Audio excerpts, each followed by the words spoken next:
All right, you know what it is, man. Yo, sit back, man. Listen, man. I'm hyped today. I'm hyped.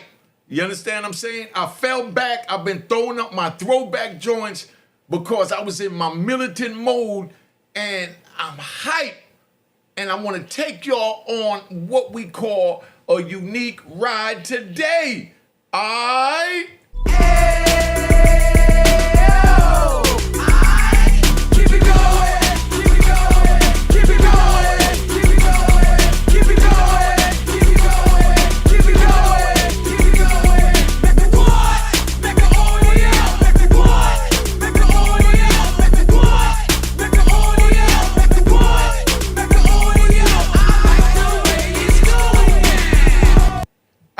That was my man, Ron G did that track. Big shout out to Ron G. Gunshots to Ron G. Now, today I'm hyped, man. I'm hyped. I'm angry. I'm just angry at life right now. I'm angry at life right now. You understand? And I got a chance to document this and bring y'all what it's like for what they say is politically correct to say an ex-gangster feel like. But at the end of the day, just like, you know, we got ex-President Trump, we got ex-President Obama, ex-President Bush, you understand? But they're still presidents. So I'm still a gangster. You know what I mean? Kevin Childs is still a gangster. Big Red is still a gangster. That's my brother. I talked to Big Red today for an hour and 45 minutes because I'm in my militant mode and I need to talk to another gangster. I needed to talk to another gangster. So I called Big Red today from D.C. Give a round of applause for Big Red. Give a round of applause to Big Red. Now I'm going to tell you why I'm angry, man. I'm going to tell you why I'm angry. You know what I mean? I love God. I love Allah. I love Buddha. I love Jah. I love Jehovah. I love the higher being. But me as a human, I don't understand the higher being. But it's not my place to understand him. It's my place to follow him. Now I'm going to tell you why I don't understand the higher being. My brother from another mother, my man Flip called me yesterday in tears. So if I break down in tears, that's to show you, you suckers that want to play YouTube games, that gangsters cry too. My brother from another mother lost his mother yesterday at approximately 7 p.m. and caught me in tears while I was taking my sister with one leg to the hospital because her prosthetic leg was irritating the stump that she got for a leg. From she was 13, she been in a car accident. God, why did you do this to me? Why did you do that to her? These are the questions I ask God. Why did you put this 13-year-old female child through this pain and agony and suffering? She was in a coma for 8 months at 13, hit by a car, standing on the sidewalk. She went to visit a friend. Her mother went to drop her off, and she was too lazy to make a left turn and pull over and let her off in safety. So she let her off on the corner and she had to cross a busy street. And here comes a drunk woman driving up the street and hit my baby sister who's older than me. I was about 9 years old at the time. I had to deal with this, just like King Von had to deal with his father being sniped at 9 years old. I'm going to do a King Von joint. I saw the joint they did on King Von, the serial killer. Negative. I don't agree that man is a serial killer. If you want to hear what I got to say about that King Von video, put the emoji in the comment, because I'm going to speak on that, man. I'm thinking about speaking on it, but the emojis is going to determine it. They labeled this young man from Chicago in the projects as a serial killer. I looked at the aerial view of, O Block, where he from, and if y'all look at that video that young man put up, no disrespect to him, if you look at, it's Trap something, I don't even remember what it is, I don't even watch YouTube, because all my homies eating each other's backs out, and I don't like it, and I tell them that, and they all call me. You know what I mean? Like, let me give you another one, because I'm riding today, man. I'm riding, yeah. I'm riding, man. Last night, I'm going to give y'all some of the phone calls I had over the weekend. Last night, Brian Gaze Gibbs called me last night. Y'all already know Brian Gaze Gibbs took the other route that I chose to take as a man. But I don't judge him. I can't judge him. Only person can judge Brian Glaze Gibbs or any other man who choose to take the other route, other than being honorable when we take the street code by entering the street, is God. So for the record, I have nothing negative to say about Brian Glaze Gibbs. But I'm going to say this, I don't agree with what he did. I would never in my life do what he did. I would fall on my sword before I do what he did. But that don't make me a better man. It just make me my own man. And I was even thinking about doing an interview with Glaze after he gave me the phone call, and I'm still thinking about it. So y'all put it in the comments if you want me to do an interview with Glaze. Because when I did the joint with Alpo, everybody threw it out of proportion. I'm a journalist, man. I'm a gangster journalist, man. And I speak from a gangster's point of view, so I like to talk to the men that went against the code. I respect Glaze because he admitted he was wrong and he violated the code. He has his justification that I don't agree with. But that don't mean I'm going to slander this man. That just means this man chose his choice. Like I chose mine. Mines don't make it right. Just so you know. You understand? I had people in the comments put, when I stood 10 toes down, which I would do again, but I wouldn't enter that world. That's why I'm telling the youth, don't enter that world. Don't go on the street. I would do it again. I would never tell on my comrade. I would never tell on my dead comrades. I would never tell on any man, period. Just so you understand where I'm coming from. But that don't make me a better man. That just make me a unique man. I'm following the rules and code of the conduct that was instilled in me to my last breath. Speaking of death, like I said, my brother from another mother, Flip, lost his mother yesterday. My brother called me another gangster in tears. I'm on the way to take my sister to the emergency room for the stump in the leg from her accident when she was 13. Got an irritation, got a nasty black mark the size of a silver dollar on her leg, and my sister was in pain. But my sister's a gangster. She saw me get the phone call. She said, "It sounds like your brother needs you." I said, "I know, but I'm your brother and you need me." She said, "Baby, I'm going to be all right. Go take care of your brother."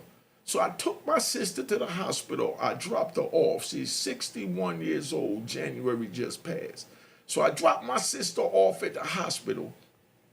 And I drove to the hospital to go see and be with my brother Flip. When I get there, his family is there. His family don't even know me. but his family is my family. I even had a woman ask me, who am I and why am I there?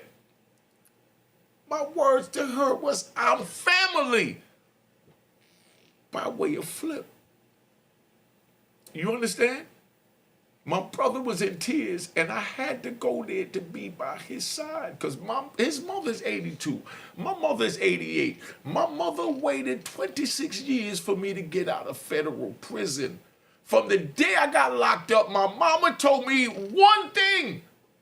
The day I got locked up and I called home, my mama told me one thing. She said, baby, you know what you got to do. You know what you got to do. That didn't mean telling. That mean be the man that you was raised by the choices you made to run the street that has rules, codes, morals, and principles. And you don't tell on your comrade. She didn't have to tell me that because when she told me stay in school, get a job, I don't need your help. I don't need you on the street. I just need you here. But I said, Mama, I got to make sure you got a big house, a car, business, and everything you want. She said, baby, I don't need none of that. I want all of that, but I don't need none of that. This is what my mama told me. And I said, nah, but I feel I need to get that for you. And I chose to walk the path of the street, which has codes and rules. And Mama always told me, if you choose to go that route, you follow the rules and code. The rules and code is you don't tell on your comrades, and the brothers and sisters that you meet along the way is your new family. But I will always be your family. Because like I said, my man Antoine White, big shout out to Antoine White. You know, big shout out. Calm down, calm the hell down, calm down. Antoine White always told me and all the other comrades that the womb you come from does not make you a brother. It's the code and conduct that you follow that make you a brother. Now, my man Big Red, another big round of applause to Big Red. Calm down, relax. Big Red, another DC gangster. Big Red said, you come out the womb a male. These are the conversations that I have with my gangsters. That's why I call them when I'm in these angry moods. A man is not supposed to get emotional, but we have emotions within us, so at times we can't control it, such as now. So right now I'm emotional. Red said, coming out the womb, you come out the womb a male.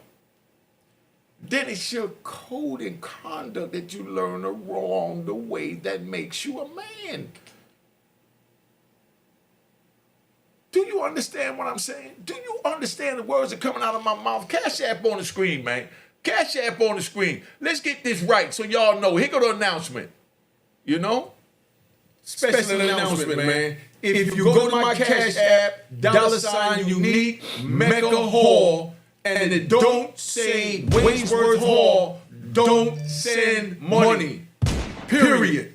Only Unique Mecca Hall, then it'll show up Waynesworth Hall. That's my account. Nothing else is my account. Alright?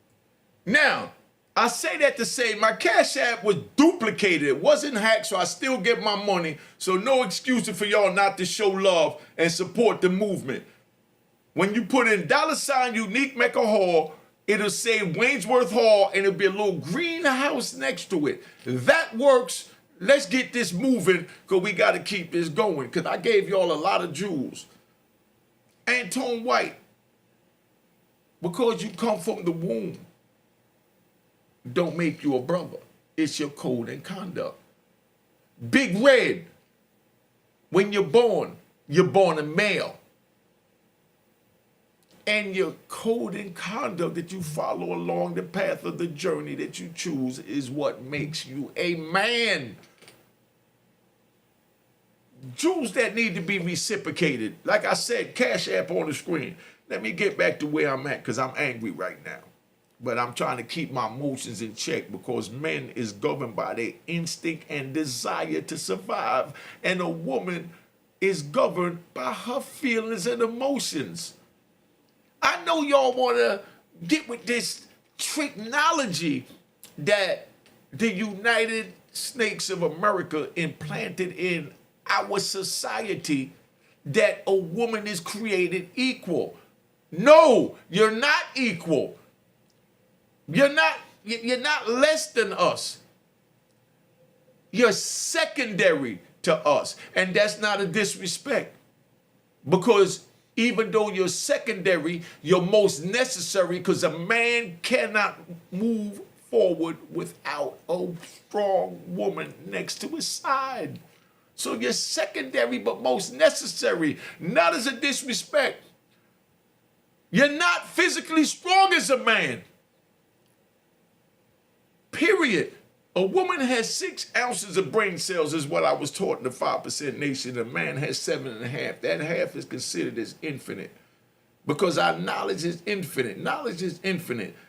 Everything we're doing today will be multiplied 1,000,000 times more in the next 50 years. Now we got cell phones.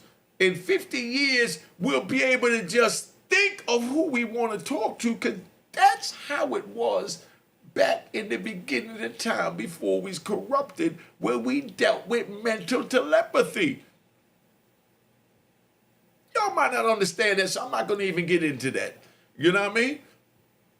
But I'm telling you, in 50 years, you're going to be able to just say, call such and such. That's what Siri is. But now you're talking to Siri. Knowledge is infinite. Men got 7.5 ounces of brain cells, so that half is going to come up with a method so that we could go back to telepathy to say, call Susan, call Kenny, look up such and such, without saying Siri, do it. Because we could do anything we put our minds to. But like I said, my man Flip called his mom's pass. That's my brother. He cried with me on the FaceTime yesterday. You know what I mean? He cried with me on the FaceTime. And I cried myself, but I couldn't let him see me crying because he called me for strength. But I drove to go see my man Flip and his brother Ron. Big shout out to Ron. Big shout out to Ron. And rest in peace to Mom Dukes. I went to go see Flip and Ron yesterday with tears in my eyes as I drove up that highway. I couldn't even see where I was going. And I didn't curse God. I didn't question God, because I know God has a plan for all of us. She was 82. So she saved her purpose to instill the morals and principles on being a law-abiding citizen within Flip, Ron, Sabrina, the whole family, Booney, you understand what I'm saying? The whole family, everybody she came across with. They did a prayer yesterday where my man Juan's wife said that she took a fish and fed a neighborhood. She took a pack of Kool-Aid and quenched everybody's thirst in the neighborhood. These are the morals and principles and codes of the game of being a loyal, nurturing person in society. Those are those rules. But when you choose to go on the street, it has other rules. And these are the rules that Flip's mother tried to prevent him and the rest of us in the neighborhood from going down by telling us, don't go in the street. Go get a fishing rod and go get one fish. If you get one fish that night, that's what God wanted you to have, to show your empathy, to show your compassion, so that one fish would feed the whole neighborhood instead of God giving you 10 fish to feed the 10 men and women in the neighborhood. You understand what I'm saying? This might be a little too deep for you.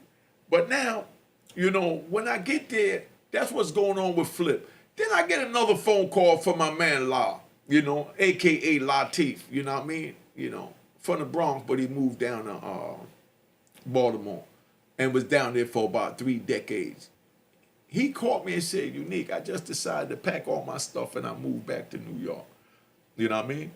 He said, man, I'm feeling much better. He said, but two of my brothers just died. My man called me to tell me two of his brothers died, like Flip called me to tell me his mother died. You understand? Me and Mike, Flip, Latif brother, it was like this. He died either a heart attack or a stroke. One died from a heart attack, one died from a stroke. I was so numb I didn't even hear. Bottom line, I just knew that my brothers wasn't here. But these are the phone calls I get. These is the confusion that I have, that why would God put my comrades and my sister with the one leg through these things? Just know that he do everything for a reason, you know? Now, let's ride to Chicago. We're going to talk about King Vaughn and the gangbangers. You know what I mean? We're going to talk about King Vaughn and the gangbangers. Now, they're out there in Chicago. They're forced to live in these close proximity project homes that they built. When I looked at the aerial shot, it looked like a bunch of trains that they just piled up and they put little apartments in. 1 bedroom, 2 bedroom, 3 bedroom, and this is how they have our people living. But this is God's choice. And we can't question it. You got all these people living in here, and all these people is broke, and then here you go. You got a society that neglected them. And instead of trying to offer them jobs, education, resources, they offer them guns, man. Like 30 years ago, they offered us crack cocaine. And we did the best we could with what we was offered by our supposedly superiors. So we took the crack and we went out and we killed for the mighty dollar. We killed for the mighty dollar.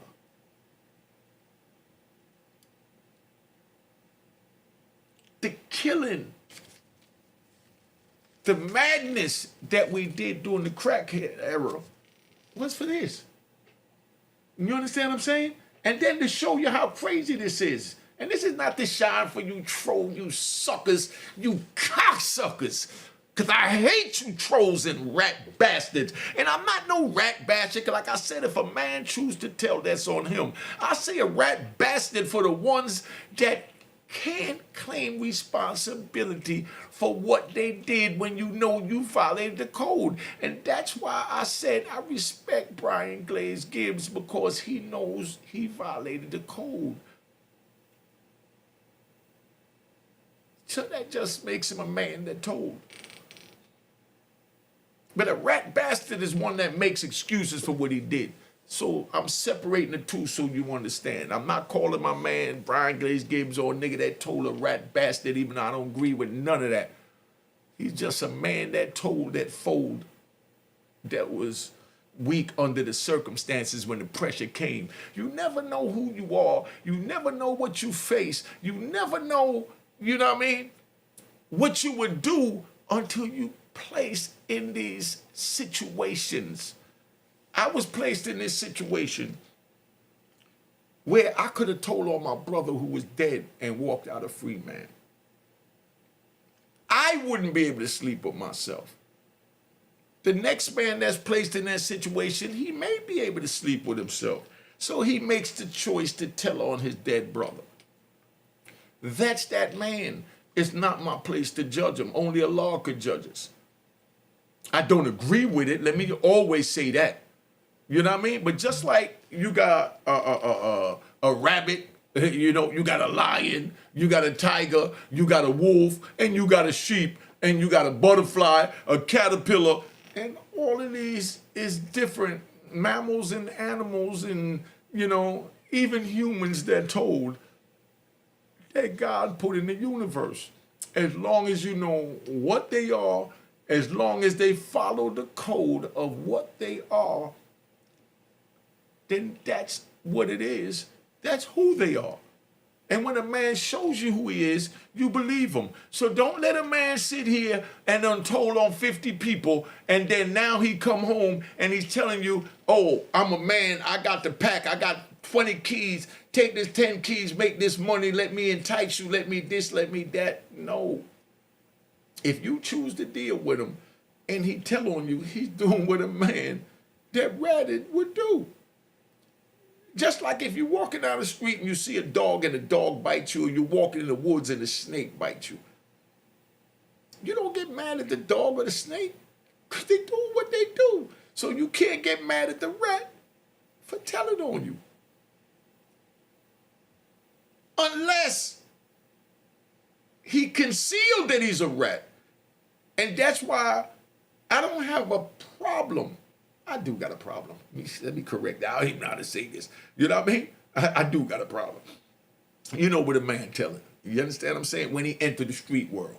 You know what I mean? If you're a civilian and somebody do something, you see it, by all means, that's the law of the society.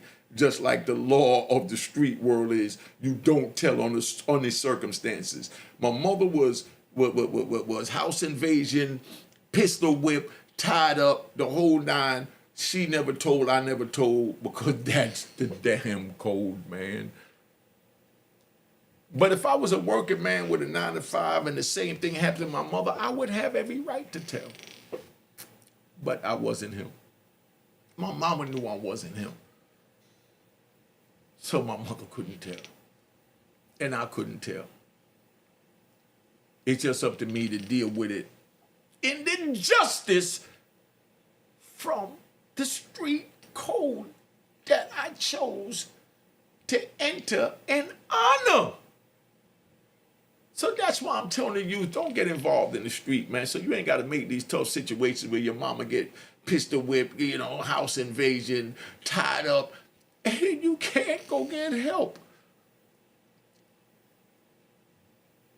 You have to deal with it yourself. My brother got 2 shots to the head. The feds came to see me in ADX Supermax back in 1996 and said they wanted me to help them solve my brother's murder. I said, me and you ain't never worked together and we never will work together, and you got no business disrespecting me coming to my home that you created for me, which is this prison 23 hours a day underground, to tell me no crap like now you want me to break weak and work for you. You're my enemy. And I'm the one you hate. That's why you chose to put me on the ground and treat me other than a human in society. So now I have to honor the code of a man from the street that has these codes. And that white man looked at me and said, all right, well, I'm here with my family. We got a free trip out here to the Rocky Mountains. I said, okay, well, y'all go enjoy yourself. Let me go back to my cage and deal with my own issues that I created. I take full accountability for my actions. My brother lost his life. I didn't shed a tear for him because he was a casualty of war. God forbid if God choose for me to lose my life, I'm telling you, like I told my mom, and my mom already know, don't shed a tear for me. These are the choices that I chose. And this is what comes with the choices that I chose. So I'm telling the youth, don't do it. Don't go down that path. It's not worth it. 26 years in federal prison.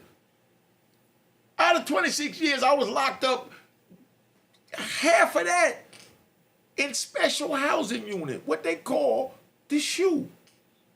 In ADX Supermax, where they got Pistol Pete, you know, El Chapo, you understand? Larry Hoover. Come on, man. This is what you want? If this is what you want, hold on. Let me get close to this camera. Let me get close to this camera and talk to you youngins right now. You know, to you gangbangers in Chicago, gangbangers in New York, gangbangers all over the country, all over the world. If this is what you want, I'm telling you, go for it. But follow the rules of the game. But at the same time, I'm telling you from a man that been through it, it's not worth it. Don't do it. If you in it, get out of it. If you thinking of getting in it, step away from it. Don't get off the curb. Don't get off the porch. Go get a job. First thing, get an education. I couldn't read or write, making millions. I started counting so much money, I had to buy money machines to keep up. I was able to say, I'm wearing an orange and blue shirt. Let me go buy an orange and blue Mercedes today to match this shirt. And at the end of the day, I'm telling you, that wasn't worth it.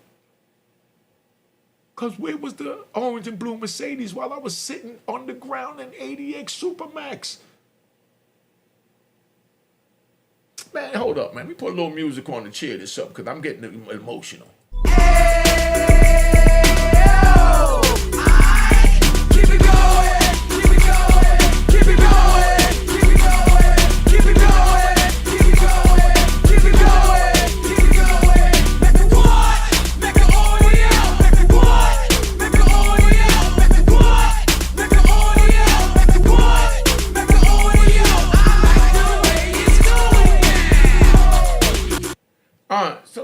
So let me try and calm this down a little bit because, like I said, I don't want to scare nobody. And for the record, I'm not on no anti-snitch and anti-none of that anti-shit.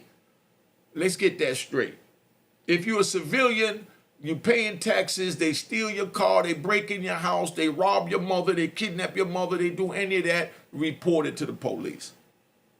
That's what you work and pay your taxes for.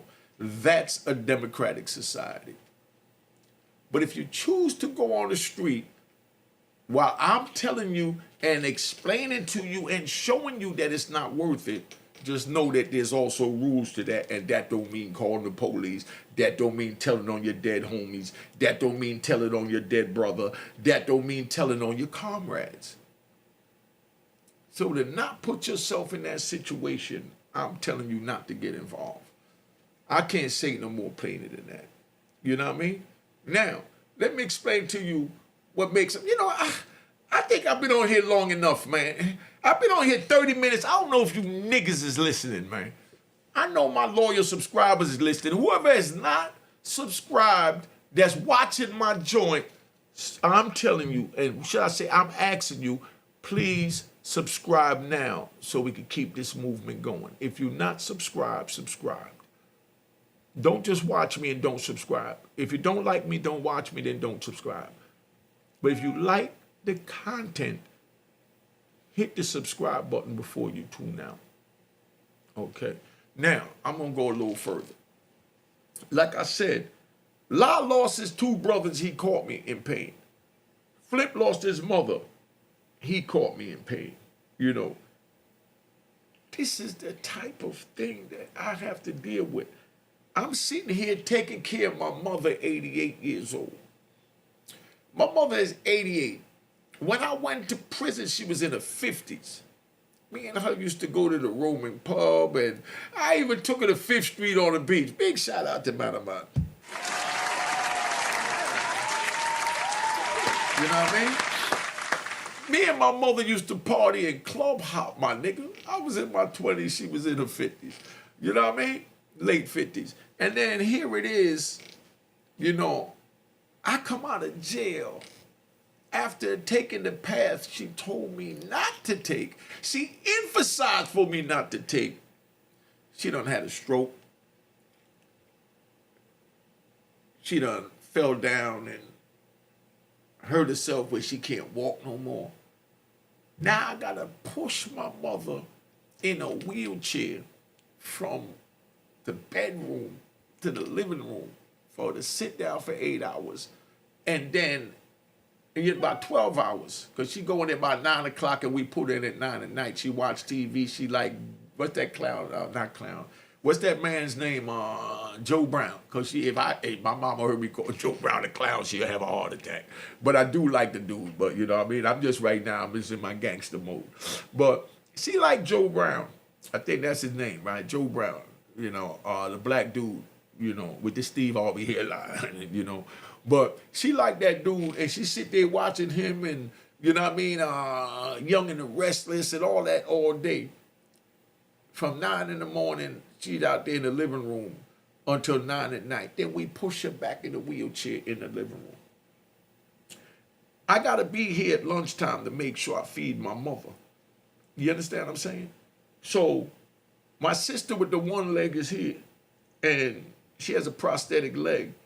But like I said, she was in a coma for 8 months, so I try to make sure she does minimum as possible and don't like her touching the stove or the microwave, So I had to go to an important meeting and an interview. So I put the food in the microwave, and I told my sister, I was explaining to my sister how to just push the start on the microwave. You understand? And my mother gets up out the chair and gets her walker that's right next to her. And she walks in the kitchen to show my sister how to use it. I said, Mommy, you can walk. She said, yeah, but it hurt. I said, skip all that hurt. It hurt for me to do 26 years in federal prison away from you. But I still push forward. I said, you can walk. She said, yeah, but it hurt. I said, again, take the hurt out. From now on, this is what we're going to do. New rules in this house.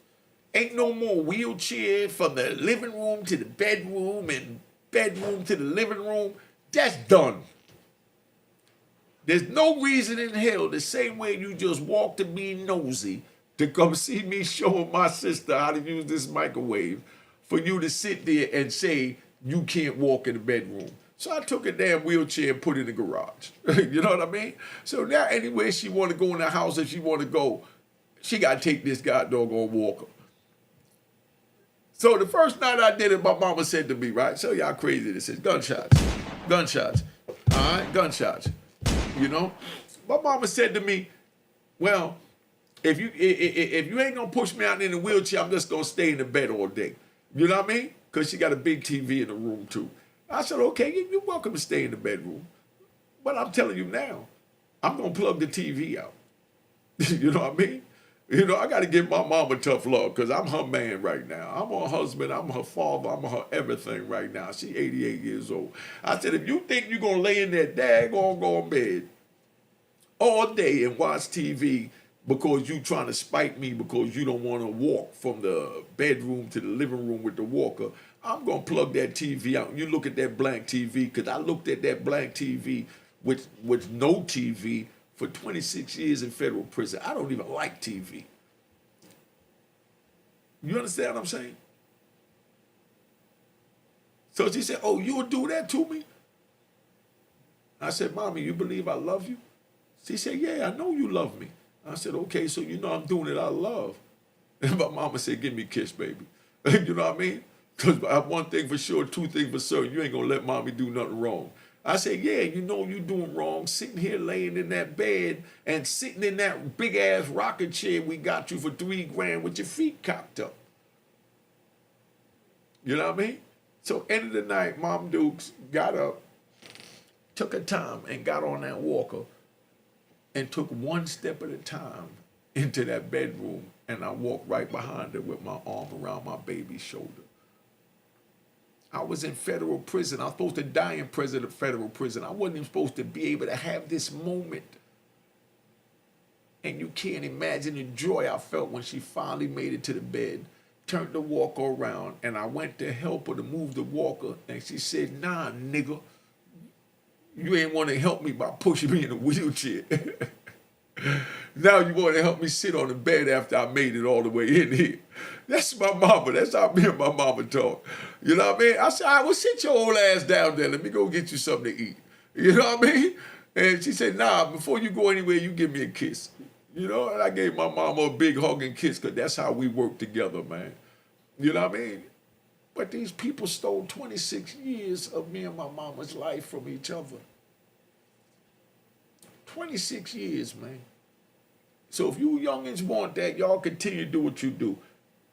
Now, go to my podcast at Unique Mecca Audio. I'm on Roku TV at Unique Mecca Audio. Go subscribe to these joints. I'm about to tap out because this joint right here already 40 minutes, man. I just want to let y'all know I love you. That's why I do this. You know what I mean? And I want to give a big shout out to RJ and Paula Club. I didn't forget you. I'm going to do a real 50 Cent story for RJ and Paula. I should have said at the beginning. You know what I mean? So much on my mind with all this pain that I'm going through after being in society that's supposed to be a joyful time for me when it's death all around me. You know, so let me tap out, man. All right. Cheers. Cheers. Crime.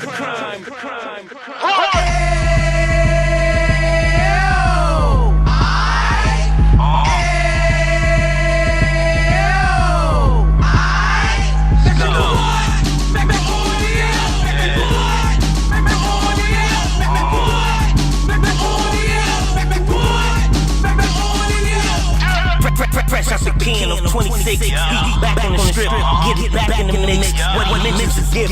Stand up, 10 toes down, and then I suggest you pay attention to this. Take a little gully posse and put it in home. You cut from the bottom, came up from the bottom. Drop the book, you gon' get it. The Instagram page and the YouTube, you gon' visit. Then you consider yourself linked in. Sit front row, get used from a Kingpin. I went through it, so you ain't gotta go do it. To not pay attention was stupid. Talking about a man that probably put your grandfather on. Probably the reason that him and your grand got along. A man that generated minutes on the block. Did his time, never willing to the cops make the audio.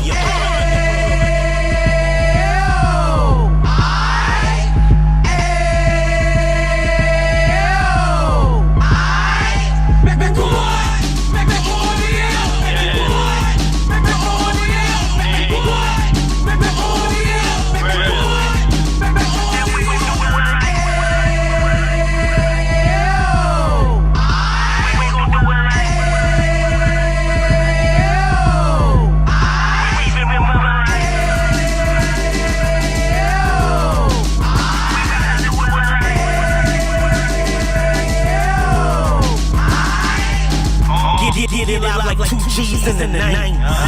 Drop top beamer so shiny. I let shorty go, she was wine. Treat her like my past, she behind. Spin a couple bands on the dapper fan. You be back again, get green like Packers fan. No cap, it's a roaring uptown. They roaring uptown, the minute they bust down. Now we on the positive, you gotta lock it. Now you trying to stop the kids from being inoperative. So take heed, homie, living dead. He started in uptown, he gon' finish dead. But now we're waiting about selling drugs, buying cars, buying property, they make the community yard. So we can give back to the youth them, cause they the truth them, and bless up to all the real them.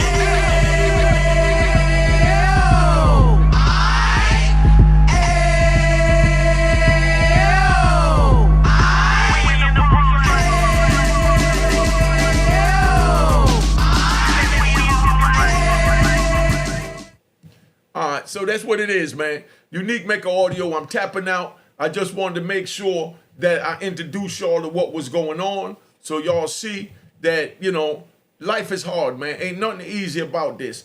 Nothing at all easy about this. You know what I mean? So just fall back and let me do what I need to do so that I can help y'all grow, man. We gonna grow together as a team. All right?